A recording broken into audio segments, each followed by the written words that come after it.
Bon, je tenais à faire une petite vidéo pour remettre un peu les choses au clair par rapport aux échanges que j'ai pu avoir avec James Bréard ces derniers jours. Donc j'ai beaucoup parlé sur Twitter aujourd'hui avec des gens plutôt sympas. Bon, il y avait des gens beaucoup moins sympas. Bon, c'est pas grave, j'ai bloqué Pichado, tout ça. Voilà, j'ai bloqué. Voilà. Tu vois, le problème de ce gars-là, c'est que en fait, il te prend le live et au moment où effectivement peut-être que le document n'est pas tout à fait bon, et ben tu vois, il va prendre cette partie-là et là il va appuyer fort. Par contre, sur le fait que McCourt est propriétaire, moi je lui demande des preuves, il m'en a jamais donné. Par contre, quand je lui demande, mais montre-moi aujourd'hui qu'est-ce que c'est OM machin et pourquoi ces sociétés ont été créées en 2021, il me répond pas. Mais par contre, il va sur les lives de Thibaut et tout, il lui pose des questions pièges et quand on lui répond un peu à côté, eh ben, il prend les réponses et puis il va les balancer à côté tout en tapant dessus. Bah, moi, je trouve que c'est pas beau de faire ça. Voilà, si t'aimes pas, si t'es pas vente, eh ben, voilà, passe ton chemin et va dans les lives où il y a des gars qui croient pas en la vente. Et il faut respecter ça. Moi, je respecte les gens qui ne croient pas en la vente, mais il faut pas insulter les gens qui y croient. Et il faut pas surtout insulter des gens qui passent beaucoup de temps à essayer de démêler la vérité. Voilà, point final. Après, nous, on ne gagne pas d'argent. Tonton et moi, on est bénévoles, on fait ça avec grand plaisir. On aime l'OM, on adore notre club et on veut que du bien pour notre club. Et j'espère que vous, c'est pareil. Donc maintenant, si on n'est pas d'accord, vous montez et avec politesse, vous venez vous expliquer et il n'y aura pas de souci. On restera tous des supporters de l'OM et on restera tous de la même famille. M'accuse de l'avoir insulté et a bloqué mon compte Twitter.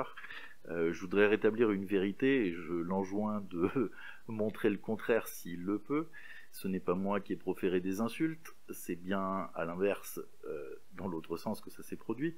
Moi, pour ma part, j'ai tous les tweets que j'ai écrits. Donc je sais très bien ce que j'ai écrit et il n'y a rien d'insultant là-dedans dans ce que j'ai écrit à James et je redirai exactement ce que j'ai dit précédemment. C'est-à-dire que, premièrement, le document sur lequel il a basé tout son live du 10 mai n'était absolument pas en lien avec la vente de l'Olympique de Marseille, mais avec celle de Chelsea, et que par conséquent, il nous a fait perdre 1 heure sans vouloir lui répondre à mes questions.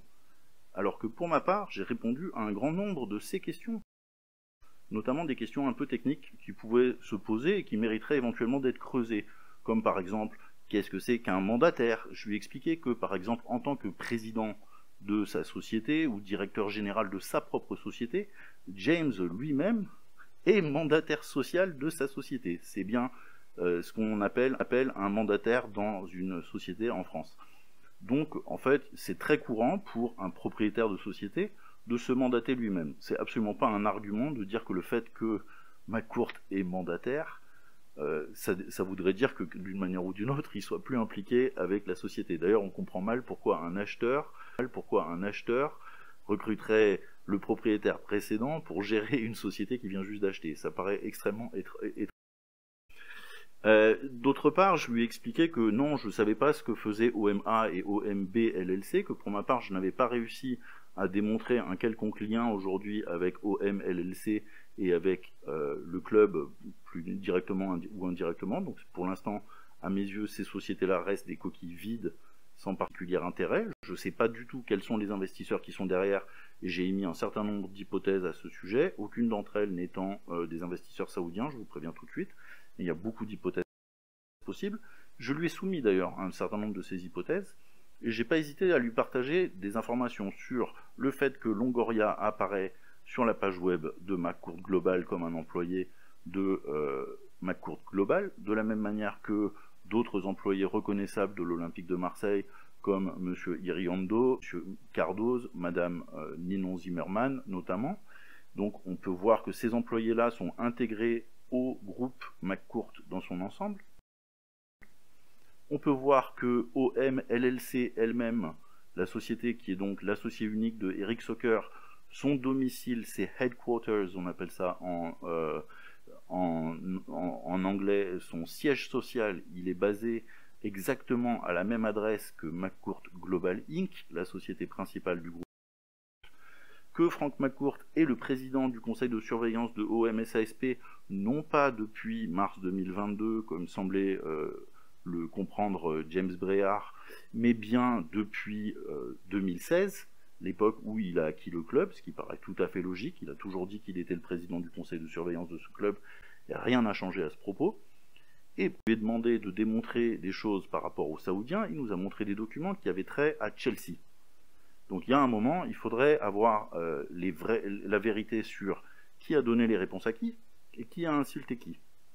Effectivement, j'ai été extrêmement frustré du fait que des journalistes ou peut-être des comédiens parisiens s'étaient amusés à se moquer des supporters de l'OM sur le sujet de la vente OM, dont je suppose qu'en partie c'est lié à ce live qui était absolument ridicule, qui était dirigé par un homme qui était totalement incompétent pour parler du sujet dont il parlait, qui a sorti des documents qui étaient faux et falsifiés pour en tirer des conclusions qui étaient tout aussi fausses et falsifiées, et de cette façon-là continue à susciter des divisions au sein du club en faisant miroiter une vente OM qui pourrait ou pourrait ne pas arriver, mais qui en tout cas n'est absolument pas démontrée par les documents. Donc il y a un moment où il faut arrêter. Bloque mon compte si tu veux, James, ça me dérange pas, mais arrête de dire que moi je n'ai pas donné les réponses à tes questions. Moi j'ai donné toutes les réponses que je pouvais à tes questions, qui sont par ailleurs des questions quand même un peu tordues, dans la mesure où tu me demandes de démontrer que Franck McCourt est le propriétaire de l'Olympique de Marseille, alors que lui il dit qu'il est le propriétaire de l'Olympique de Marseille et que personne d'autre que lui ne dit qu'il est le propriétaire de l'Olympique de Marseille, donc je ne vois pas pourquoi j'aurais besoin de questionner l'avis de Franck McCourt à ce sujet, mais je t'ai déjà donné un certain nombre d'éléments, et notamment de publications légales, qui démontrent que Franck McCourt possède à 98% l'Olympique de Marseille. Donc il y a un moment, il n'y a pas de Saoudiens derrière, il faut arrêter de rêver. La transaction, si elle doit se faire avec des Saoudiens, si tant est qu'il y a des discussions avec les Saoudiens, elle se fera peut-être un jour, mais elle n'est pas faite et elle n'est certainement pas démontrable par des documents que James Bréard, qui n'a aucune compétence particulière à ce sujet, qui n'est ni journaliste, ni comptable, ni avocat, serait capable d'aller trouver. Moi, pour ma part, j'ai fait un peu de finance dans ma vie et je pense être capable de retrouver un certain nombre de ces documents-là. Et moi-même, je ne suis pas capable de démontrer par A plus B que, vendu, d'ailleurs, je ne pense pas que ce soit le cas. C'est possible qu'il y ait des discussions. J'ai toujours dit que c'était le cas et c'était possible qu'il y ait des Saoudiens qui s'intéressent un jour à racheter l'Olympique de Marseille. Quand ce sera le cas, on en reparlera. Pour l'instant, c'est une perte de temps. Ouais, mais moi, je vais dire non. Tu vois que ça lui manquait de respect. Je lui manquerai jamais de respect. C'est par exemple Monsieur Pichado. Il parle, il critique, tout ça. Je ne lui manque pas de respect à Monsieur Pichado. Je sais qu'il écoute tout ça. C'est que lui, il parle toujours, mais montre-toi le contraire. Tu dis que tu fais une vidéo. Écoute-moi, si moi je suis une personne des 40 meilleurs, comme je sais pas, j'ai oublié ça, les 40 meilleurs managers de France, qu'est-ce que je fais moi sur une chaîne? Et moi, je ne comprends pas ce que je fais sur une chaîne. Tu crois qu'un manager, un super manager, il va venir chez moi ou chez des autres chaînes et il n'a pas le temps à perdre. Tu dis que tu as créé 13 entreprises. Moi aussi, je peux dire que j'ai créé 25 entreprises. Montre-moi les preuves. Parler, tout le monde peut parler. Hein. J'appelle mon petit-fils, là. Il va parler aussi, il va dire, oui, j'ai gagné le loto, ou j'ai gagné ça, ou j'ai gagné... Ça, c'est des fantaisies, des petits minons. Comme je pourrais dire, si je m'explique comment.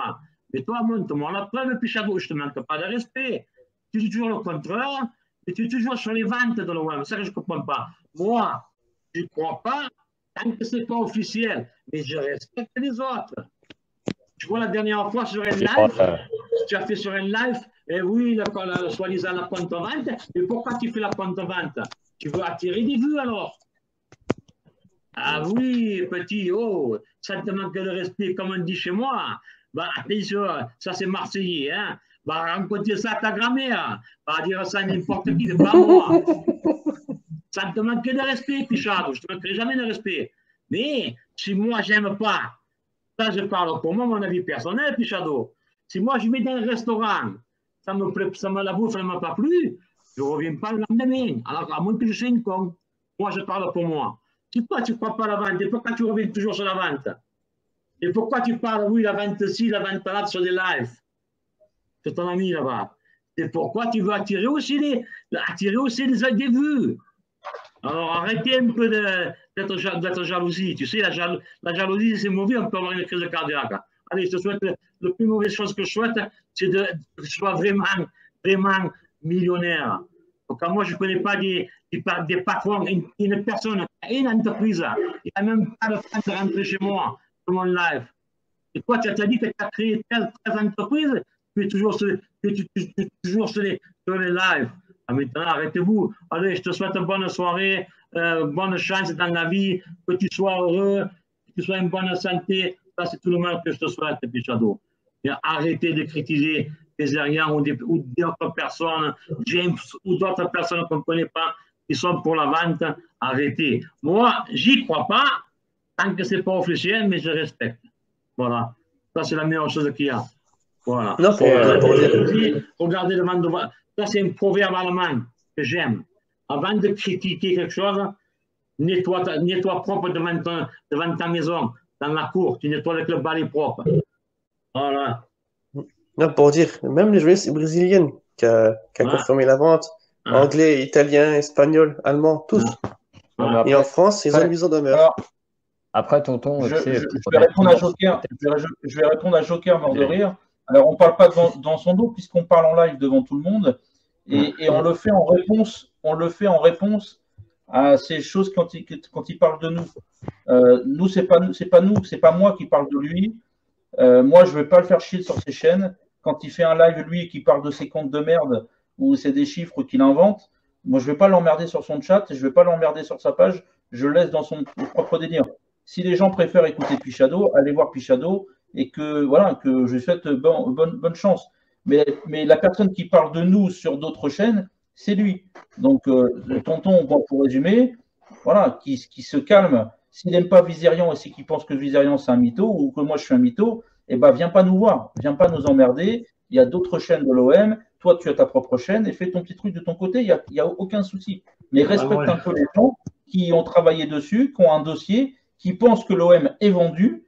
Et voilà, point. Donc, et on verra à un moment qui aura tort et qui aura raison. Mais arrêtez un petit peu de parler de nous sur les autres lives. Voilà, Joker. Donc, Après, moi, je voulais te répondre. Excuse-moi, parle, Florian, après je vais te répondre. J'en ai pas pour long. Je vais justement revenir par rapport à la vente OM. La vente OM, de toute façon, on l'a vu toute cette année. La vente OM, ça a été comme Sampaoli, tu vois, ça a été clivant. Tu as ceux qui sont pour, ceux qui sont contre et ceux, tu vois, qui sont entre les deux. Le seul truc, tu vois, c'est que on est tous reliés par la même chose. Tout le monde a le droit de faire une chaîne, tout le monde a le droit de parler de l'OM et personne n'est là pour juger qui que ce soit. Le problème, c'est que ces gens-là se permettent de dire à moi, je suis quelqu'un de malsain. Alors, excusez-moi, je vais être vulgaire, mais il va te faire enculer, Pichado. Moi, je te le dis, il va te faire enculer si je suis malsain. Voilà, je suis en colère, là. Parce que des baltringues comme ça, qui se présentent du 440, qui n'est pas capable de mettre son nom, prénom et de mettre son truc, et qui est capable de dire que moi, je suis un malsain, bah, va bien te faire enculer, Pichado.